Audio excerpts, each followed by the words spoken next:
मैं एक बार बताएं, एक बार एक महात्मा जी बीमार हो गए, दिल्ली चातुर्मास कर रहे थे,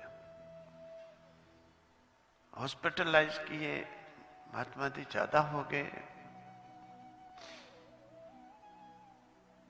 तो पैदल चलते थे। उन्होंने कहा शायद शरीर छूट जाए, स्वामी जी को कहना एक बार मिले तो सही। मैंने कहा ऐसे भी मिल लेंगे। शाम के समय जब सब कथा बता करके हटे, नर्सिंग होम था अच्छे, तो महात्मा जी को पास हम बैठ गए थोड़ी देर। वहां के जो मालिक थे डॉक्टर साहब, तो उनकी पत्नी आई, डॉक्टरनी थी वो भी, मेरे पास से निकली, कहती है हम नहीं महात्मा शात्मा किसी को मानते। मैंने कहा मैं तेरे को कौन सा कहा, पूछा कि तुम मानती है नहीं मानती है। मैंने कहा मैंने कौन सा तुमसे पूछा कि तुम मानती है या नहीं मानती है। ऐसे निकली, हमने किसी महात्मा शात्मा को मानते शानते। अरे भाई हमने तुमसे बोला नहीं, तुम्हारी तरफ देखा भी नहीं, मुझे यह भी नहीं मालूम। निकली, मैंने फिर दूसरे महात्मा से पूछा जो सेवा कर रहा था उनकी, मैं ये कौन है, कहते हैं डॉक्टर साहब की पत्नी है, मालिक की डॉक्टरनी। मैंने कहा कैसी डॉक्टरनी हुई, कोई पेशेंट के पास बैठा है, बोलती क्या है, इसे बोलना भी नहीं आता है। फिर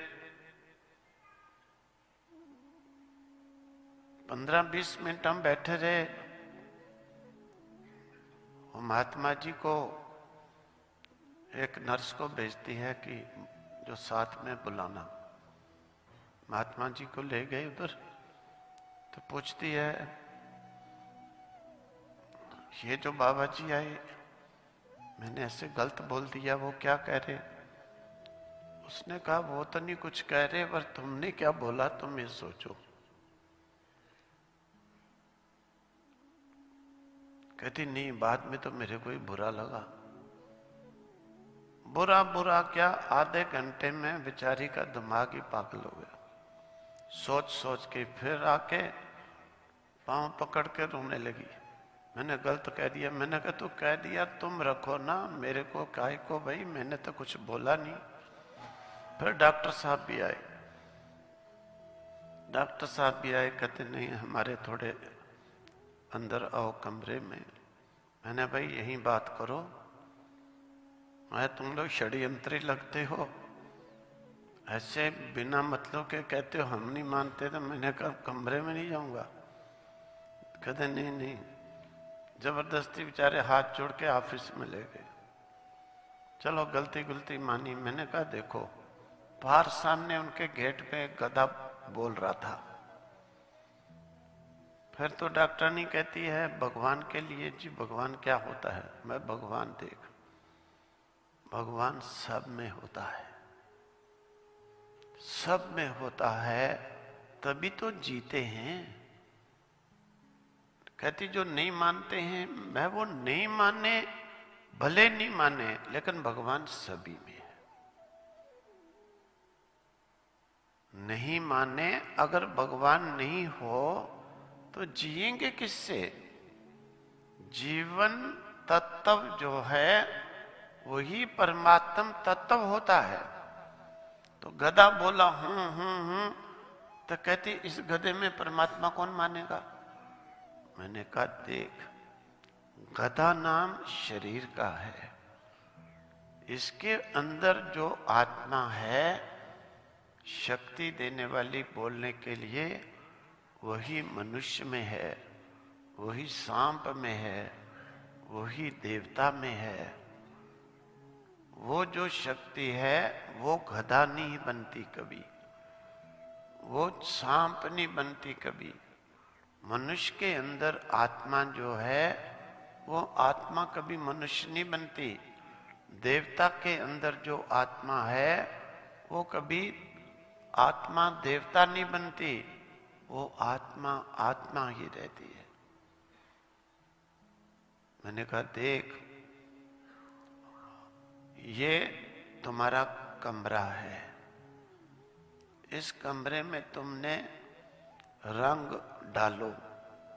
कभी ये खाली जगह रंगीन हुई, धुआं करो। एक खाली जगह कभी धुआं बनी, इसमें पेंट करो ब्रश से आकाश में, कभी लाल पीला हुआ। कहती नहीं, मैं इसी प्रकार से आत्मा भी निराकार है, परमात्मा भी निराकार है और सब में है।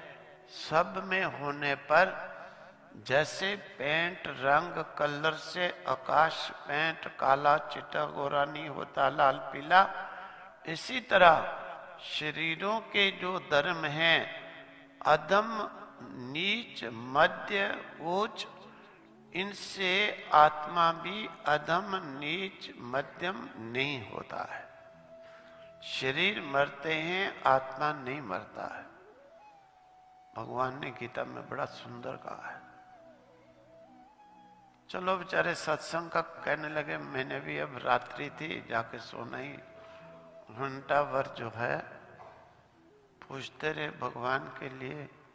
कहा बाद में डॉक्टरानी बेचारी छोड़ करके ना सवेरे ही 4 बजे आ गई गाड़ी लेकर। उसके बाद हम लोग 4-5 दिन रहे, रोज आके सब महात्माओं को सेवा दवाई शवाई कुछ, पूरा दिन यही। बाद में हम चले वृंदावन की ओर। घर वाले को जिद करने लगी, कहती मैं तो घर रहूंगी नहीं, अब बस घर में रहूंगी ही नहीं, साथ ही जाऊंगी, बिल्कुल साथ। मैंने भी कहा ये मुसीबत हमने कहां से पाल ली। एकदम भूत चढ़ा हुआ, कहती बस घर में रहना ही नहीं अब। बड़ी मुश्किल से डॉक्टर साहब भी पीछे पीछे रोज आए बेचारे गाड़ी लेके। कहे महाराज मेरा घर तबाह हो जाएगा। डॉक्टर साहब बेचारा कहे मेरा घर तबाह हो जाएगा। मैंने कहा कहती थी ना साधु साधु को हम कुछ नहीं मानते, तो फिर मैंने कहा मना लूं भाई अच्छी तरह पहले, फिर छोड़ूंगा। वृंदावन पहुंचे 5-6 दिन में, मथुरा पहुंचे। फिर मैंने डॉक्टरानी को हाथ जोड़े, मैं अब आगे जो है ना यूपी है, बड़ा कठिन है रहना, चोर लुटेरे गाड़ियां लूट लेते हैं। मैं फिर आपको हम कुंभ में बुलाएंगे, फिर सत्संग ज्ञान सुनना। फिर भी नहीं जाए, बड़ी मुश्किल से जाकर